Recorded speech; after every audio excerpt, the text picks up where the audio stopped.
नमस्कार दोस्तों, स्वागत है आप सभी का हमारे यूट्यूब चैनल इंडिया स्पेशल में। तो दोस्तों, आज मैं आपको बताने वाला हूँ वाराणसी के ज्ञानवापी मस्जिद के बारे में पाकिस्तानी मीडिया क्या बोल रही है। लेकिन सर इसका इसका इसका हल क्या है आपके ख्याल से? क्योंकि ऐसा तो बहुत जगह हुआ होगा कि कोई मंदिर होगा, कोई जगह होगी जिसके ऊपर जो है उस जो मुगल आए थे उन्होंने मस्जिद बना दी होगी, ऐसे अपना कुछ किया होगा, तो इसका क्या हाल होगा आइंदा? अच्छा, ये किताब है जी जी। सीताराम गोयल जी की, हिंदू टेम्पल्स व्हाट हैपेंड सही। To them. ये तो प्रिलिमिनरी सर्वे जिसमें लिस्ट है, हम्म और उसके बाद उन्होंने इस्लामिक एविडेंस दिए, यानी जो हम्म इस्लामिक किताबें हैं नहीं, वहां आई से एग्री। मैं बिल्कुल एग्री कर रही हूँ सर, तो ऐसा मैं बता हुआ रहा हूँ ना, होगा, ऐसा पहले हुआ तो है, लेकिन इसका हल क्या है? अब आप लोग ढूंढते जाएंगे और उसके बाद यही झगड़ा चलता रहेगा कि हिंदू मुस्लिम्स मैं में। आ रहा हूँ, उसके ऊपर आ रहा हूँ, मैं आ रहा हूँ। ये इस किताब में एविडेंस बेस्ड 2000 टेम्पल्स की लिस्ट है। हालांकि हमारे यहाँ जो बातें होती हैं तो लाखों की बात होती है, 40,000 की भी बात होती है, 30,000 की भी होती है, वो सब है, लेकिन इसमें जो एविडेंस बेस्ड है वो 2000 की लिस्ट है। और उस 2000 में से 10-20 ऐसी हैं जो हिंदुओं के लिए बहुत महत्वपूर्ण है। तो ये जब शुरू में बात, जब ये हुआ था अयोध्या का जो विवाद आरंभ हुआ था, तब लोगों ने एक कॉम्प्रोमाइज फार्मूला निकाला था कि जो हमारे जो 3 होलीएस्ट श्राइन है आप उनको छोड़ दो तो हम बाकी को भूल जाएंगे। इस तरह का है कि आप अयोध्या, मथुरा, काशी ये 3 छोड़ दो। कुछ और लोगों का था कि भाई कोई एक 9 या 10 की एक लिस्ट है, वो 9-10 आप छोड़ दो तो बाकी को हम भूल जाएंगे। तो वो माने नहीं, क्या हम तो एक, क्या हम तो आधी, क्या हम तो एक वही एक बालिश्त भी नहीं छोड़ेंगे। तो इसके एक आपने महाभारत नहीं पढ़ी होगी, तो जो महाभारत का वॉर जो है वो क्यों हुआ था, वो सब सारे झगड़े वगड़े जब होने के बाद में जब पांडव आ गए वापस तो उन्होंने अपना राज्य मांगा, आधा राज्य, क्योंकि वो they were entitled to half the kingdom. तो जब आधा राज्य मांगा तो उसके लिए भगवान कृष्ण उनके दूत बन के, यानी एनवॉय बन के वो गए उसके। तो आधा राज्य मांगा, तो जो वो दुर्योधन था जो दूसरे पक्ष में, जो धृतराष्ट्र का बेटा था, तो उसको आधा राज्य सवाल ही नहीं पैदा था, आधा राज्य की क्या बात करते। तो कृष्ण ने कहा कि अच्छा चलो, आप तो 5 पांडव है, आप तो ऐसा करो, आप 5 गांव दे दो, बस इतने पे हम सेटल कर लेते। तो वो कहता है कि मैं तो सुई की नोक के बराबर जमीन नहीं दूंगा। तो उसके बाद फिर महाभारत का युद्ध हुआ, और आपको पता है फिर न केवल पूरा राज्य गया, उसकी जान भी गई। तो ये जो हमारे भाई लोग कर रहे हैं वो बिल्कुल वही वाली बात हो रही है इस वक्त, कि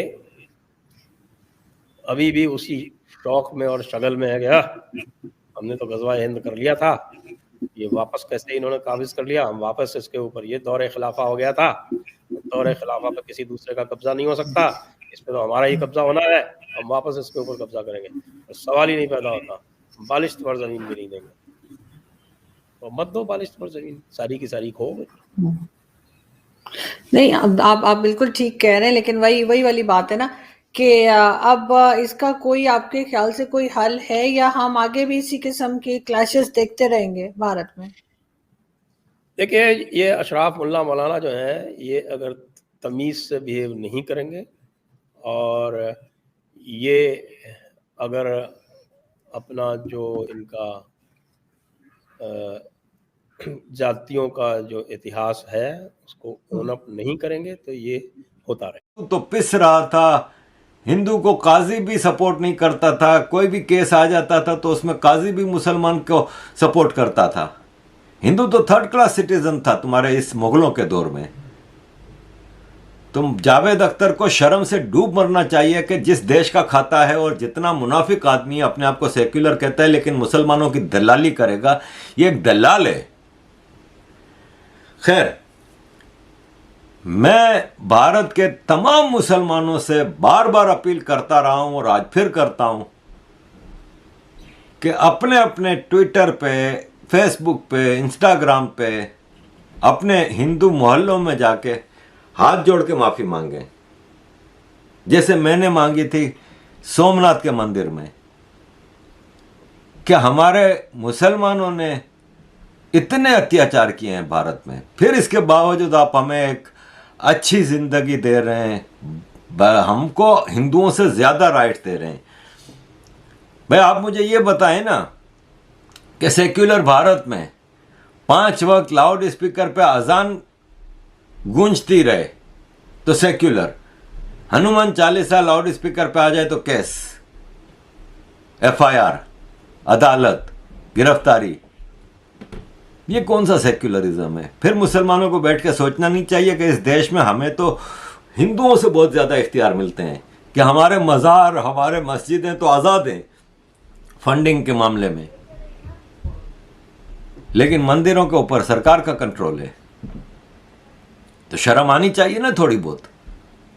तो हाथ जोड़ के माफ़ी मांगे और अपने अल्लाह से शुक्र अदा करें कि हमें इस देश का वासी बनाया है।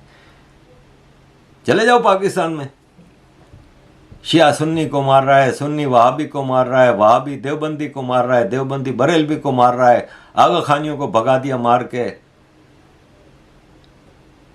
शुक्र नहीं कर रहे कि तुम लोग भारत में हो।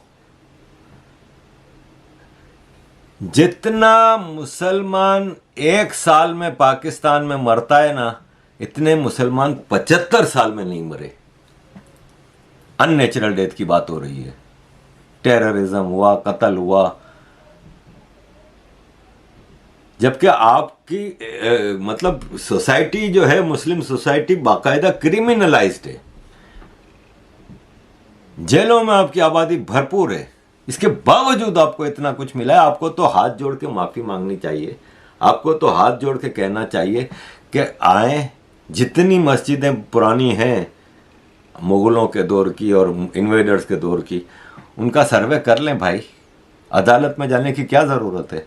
जहां आपको नज़र आता है कि मंदिर है नीचे, जहां आपको नज़र कोई भगवान की मूर्ति नज़र आती है किसी मस्जिद के नीचे, आप उस मस्जिद को तोड़ें और मंदिर बनाएं। ये एटीट्यूड होना चाहिए। ये एटीट्यूड थोड़ी होना चाहिए कि मौलवी साहब कहते हैं कि हम खामोश नहीं रहेंगे, ज्ञानवापी मस्जिद, अगर बाबरी मस्जिद जैसी इसका हशर हुआ।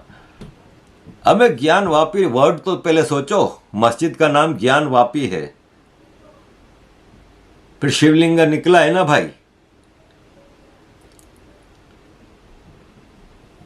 आज एक प्रोग्राम में मैं था तो तुफैल चतुर्वेदी साहब ने, गालिब का एक शेर है, खुदा के वास्ते पर्दा न हटा काबे से, कहीं ऐसा ना हो यहाँ भी वही काफिर सनम निकले। यानी कि काबे के ऊपर से पर्दा ना हटाओ, ये ना लग हो कि इसके अंदर से भी कोई बुत निकले। ये था गालिब का उस वक्त ज्ञान। तो तुफैल चतुर्वेदी साहब ने उसको थोड़ा वो करके पढ़ा था शेर कि खुदा के वास्ते ना करवाओ सर्वे काबे का सनम, कहीं ऐसा ना हो कि यहाँ भी शिवलिंग सत्यम शिवम सुंदरम निकले। तो भाई साहब, काबे का तो सर्वे कराने की ज़रूरत ही नहीं। इस्लामिक लिटरेचर बताता है कि वहाँ 360 बुत थे, लात मन्नात और ये और वो। वहाँ से तो बुतों को तोड़ के हटाया गया है। ये तो खुद इस्लामिक लिटरेचर, सब पूरा इस्लामिक लिटरेचर बताता है, हर फिरके का। तो भाई साहब बहुत हो गया, मुसलमानों को अकल लेनी चाहिए और ये अवैसियों को। अब मैं यहाँ पे आपको, मुझे पूछा जाता है कि इसका हल क्या है।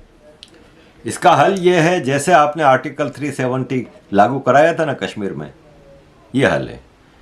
एक स्टेट थी जम्मू एंड कश्मीर, एक झटके में मोदी जी ने इसको 2 यूनियन टेरिटरीज बना दी, डायरेक्ट दिल्ली के कंट्रोल में। मुझे याद है 5 अगस्त थी शायद वो,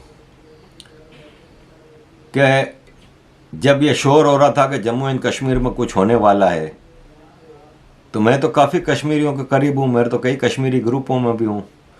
तो वहाँ पे एक ही बात आ रही थी, हमारी लाश पे आर्टिकल 370 हटेगा, हम कभी इसको कबूल नहीं करेंगे। इवन यावैसी और अरफा खानम और इस टाइप के लोग भी शुरू थे। क्या हुआ? थोड़ी सख्ती करनी पड़ी। आपने अब्दुल्लास को, मुफ्तीस को, 40-50 लोगों को बंद कर दिया उनके घरों में, कोई अत्याचार नहीं किया, कोई टॉर्चर नहीं किया, कोई पाकिस्तान आर्मी की तरह उल्टा लटका के मारा वारा नहीं, इनके बंगलों में, इनके महलों में बंद कर दिया कि आराम से बैठो। आपने थोड़ा